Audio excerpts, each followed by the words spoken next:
Welcome back to another edition of Chicago's Legal Latte. Hi, everyone. This is Jim Mitchell, and we are very pleased to have you with us as we continue this ongoing series of podcasts for Lavelle Law. And today we're going to take a look at the real estate side of things. And of course, we are joined in that case by Kelly Anderson, one of the shareholders at Lavelle Law, who is responsible for their very robust real estate practice group. And for the first time, Sheila DuPaw, who is Vice President of Mortgage Lending at Guaranteed Rate. So Kelly, Sheila, both of you, thanks for being here. Welcome to the podcast. Thanks, Jim. How are you? Thanks, Jim. Doing great, and I'm looking forward to our conversation. When there's a home buying process, there's a realtor, a lender, and an attorney. I've got two of the three here, and I actually did a podcast with a realtor on a similar topic this week. So it's a very hot topic. Kelly, from your point of view, as you go through transactions, what have you seen in the real estate market in recent months? It picked up a lot right after the Super Bowl, which is sort of normal. But I am seeing it slow down a little bit. I think the inventory is a little bit low out there right now. And, a lot of sellers don't want to sell because they're worried about finding something on the other side. So it's a little quiet, but I wouldn't say concerning. And Sheila, it's been a very turbulent year on the lender side with interest rates. Yeah, I want to say skyrocketing, but they were at record lows, so they're sort of almost moderating back to what the norm might be. But from your point of view, what's volume been like, and have you seen any dramatic changes in your side of the business over the last year or so? Well, as we know, the feds are using interest rates to control the rampant inflation. So that's been problematic for people that want to purchase homes. Rates have doubled, and even more than doubled since 2022. So it has, I believe, deterred existing homeowners from selling on the thought, as Kelly said, that they won't find something else, and they're just kind of laying low for now. But we do have that first-time home buyer. There maybe seem to be a group of them that are younger. They're not really deterred. They know they can buy less, but they still want to jump in. But there is an inventory shortage because people are not listing, and we haven't had a lot of building going on in the last 10, 15 years. The inventory shortage is causing pressure, and we're still seeing crazy things like multiple offers, people paying over list, buying it as is, and all the crazy stuff we were seeing in last spring and summer market, even though the rates are up. And so, Sheila, what does that do to you as a lender? You've got, as you mentioned, first-time buyers. I thought maybe they were sort of backing out, but it sounds like they're still active. But does it put pressure on you to perhaps be more creative to help people find the right lending tool to get into the home they want in this market? It does not really, because there's a lot of programs out there that people are unaware of. A lot of 3% down, so people can get in even to the conventional side of things with only a 3% down payment. People typically think you need the full 20 to go conventional. It's not true. FHA is a great product. It is, again, only 3.5% down, and it allows for many leniencies. One of them being it allows buyers to go to a almost 57% back-end debt-to-income ratio. So where somebody might have been kicked out of a conventional loan because that caps at 49.99, there's always that second option for FHA. So you just really have to work with a lender who knows the products, knows the guidelines, and knows all the options for the different buyers' circumstance and what they'll fit into best. And Kelly, describe a little bit from your point of view, process of working with a buyer and connecting with someone like Sheila. Obviously, you have a number of things you have to worry about in the contract, but how do you navigate, these financing options and making sure that the contract is going to go through the way you'd like it to go through? I mean, the key is just to make sure that you have a good team and that you're communicating with the lender to make sure everybody's on the same page as to the terms, because in the contract, it sort of outlines the financing terms of what you've, sort of come up with your lender. And you just want to make sure that that's clear and that you're staying in touch with the lender to make sure that, nothing's changed, that if there's any hiccups. So it's just a lot of, communication. But I will tell you with Sheila, she's one of those people I always know that the loan's going to happen. She'll make it happen somehow. So Sheila, let's talk about that. You mentioned different options. when a buyer comes to you, and there's going to be different classes, I'm sure, as you said, a first time, someone who's self-employed, a lot of different people, where do you start to help find that right lending package for them? Well, technology has really taken people down a path where the younger generation, they want to do everything online. They want to do everything through a text. And we understand that and we conform to that. But there's nothing that replaces the good old fashioned interview on the front side of a loan. Someone might want to apply digitally, but I still make it my business to make sure that that digital application that I've, crossed the T's and dotted the I's with the information. I haven't missed anything as far as that they had a bankruptcy or foreclosure. So I still want to know the full picture up front to make sure that I am putting them in the right product and that we're going to have a very successful transaction. So all of these, online applications and just, apply and you'll have your pre-approval in 5 minutes. It's true. And that's what the general population wants. But there really is nothing that replaces a good old fashioned interview to make sure that everything is going to go through smoothly as expected. So that is my job and that's what I do. Now, when we talk about the different tools and instruments, you mentioned several, Yes. FHA and others, but today you brought to our attention something I had not seen before, seller-funded interest rate buy-down, if I have that terminology correct. Yes. Something a little bit different. First of all, in general terms, what is that? A buy down is just a structure.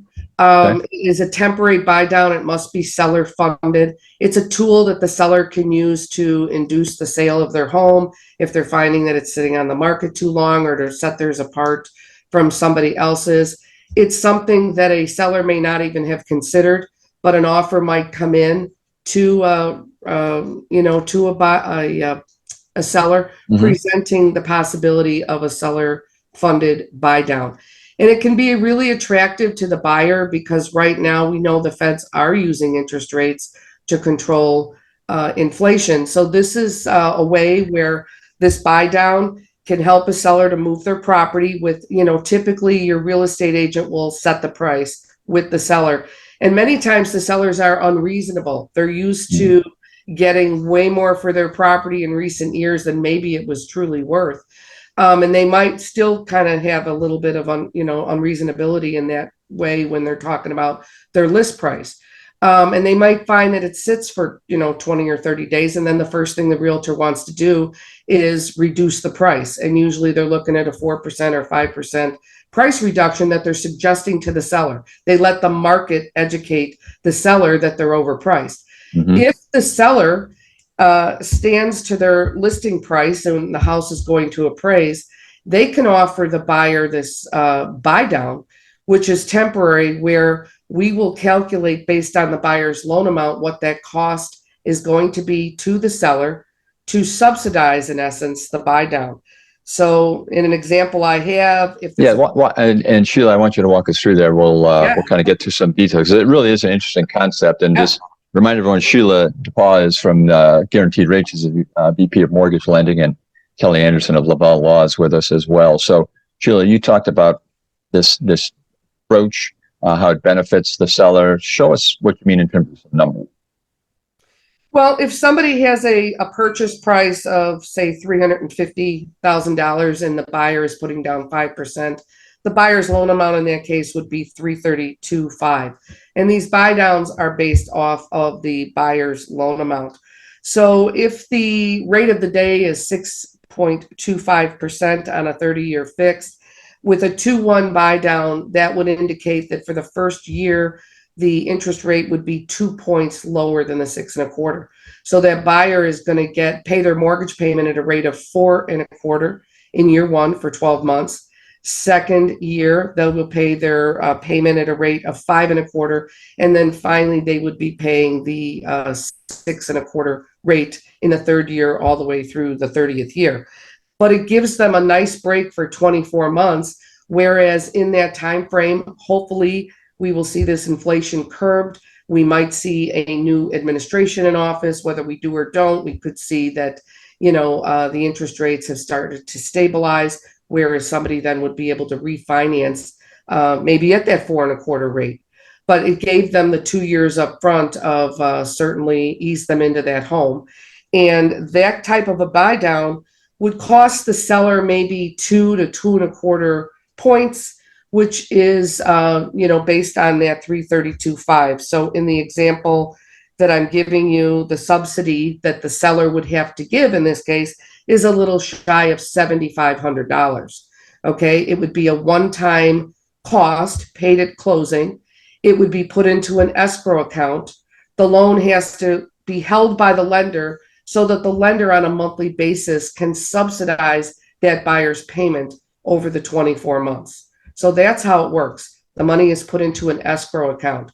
But the $7,500 that the seller is giving is usually a heck of a lot less than what their real estate agent is suggesting that they might lower their price the first time that the agent tries to come and say, your house isn't selling because it's a little overpriced. Maybe we should drop 10 or 15,000. So there's a financial component to the seller. They have the benefit of perhaps moving their house more quickly, getting the sale done. The downside, if you want to call it that, is it's less to them, but not as much as if they had to just drop the price of the house. Right. And then usually the buyers, because they're so grateful that the seller is going to participate, are usually giving the seller full price. They're usually giving the list price. So the seller is yielding more money than just doing a straight price reduction. And the buyer is benefiting from these 24 months of lower payments. Kelly, you mentioned making sure that the document has all the financing information in there correctly. I'm sure you've encountered this in working with Sheila. Any complexity to you in terms of getting a contract done when you use this sort of financing? No, I mean, there's, so long as you're working with the lender and you're being transparent with the other side, it's nothing, there's nothing tricky about it. And any risk that we haven't talked about, Sheila, anything that would also be consideration? There really isn't. The lender handles all of the internal workings of the escrow account. So as long as the contract is properly written, and even if it isn't, if the intent is there, and then I can deal with a good real estate attorney such as Kelly in the 5-day attorney approval that a buyer has in their initial 5 days of being in the contract, Kelly and I can work out any wording that needs to change so that, we adequately satisfy the underwriter. But that's really all it's about. There really is no downside. It works. It's a win-win for both sides. And before I let you go, Sheila, is there any particular type of buyer that this would be particularly good for? A young buyer, fixed income, or is it pretty much just based on the home and the value? Across the board, any buyer is going to benefit from, 2 years of lower payments. And the worst case scenario is the rates don't come down where they're not able to refi, and then they're still at that 6.25 rate. It isn't any kind of an adjustable rate mortgage. There's nothing tricky to it. But they did, they got the benefit of buying the house, the 2 years of lower payments. This can really benefit anybody. The downside, I guess, would be that in the spring market, with the lower amount of inventory that we have, many times a buyer is seeing 2, 3, 5, 7 offers. And if somebody's asking for a buy down, usually when there's multiple offers, they're asking for what's called highest and best. And now everybody is at asking or over. So the seller doesn't need to entertain this. So that would be the downside for a buyer trying to present it during the spring and summer markets, I would say. Yeah. Well, as you say, the markets change, and each season brings something different. Tool that we can use to help both the buyer move their property and the seller move their property, and then the buyer gets some benefit here while they're waiting for rates to come back down. Well, very informative, Sheila. I appreciate you taking the time to share this with us today. People are going to have questions more than we have time for today, so if they want to reach you at Guaranteed Rate, what's the best way to get a hold of you? Well, I love a good old-fashioned phone call, and my cell phone number is 847-815-5626. My website is Guaranteed Rate /S DuPaw, and my email is sdupaw@rate.com. Beautiful. Thank you for that information. Kelly, as always, we like to give a plug here for Lavelle Law as well, but so many different things that people can help with at lavellelaw.com. All your different practice groups, articles, podcasts are there. But again, good old-fashioned phone call. How can they get a hold of you? They can get a hold of me. Our phone number here is 847-705-7555, and they can also email me directly, kanderson@lavellelaw.com. Well, Kelly Anderson, thank you for being here. Sheila DuPaw as well. Great to meet you. And we thank everyone for being a part of us. Great conversation today. And we'll look forward to more on Chicago's Legal Latte. Thanks, everybody. Thanks, Jim. Getting the word out. Thank you, Kelly.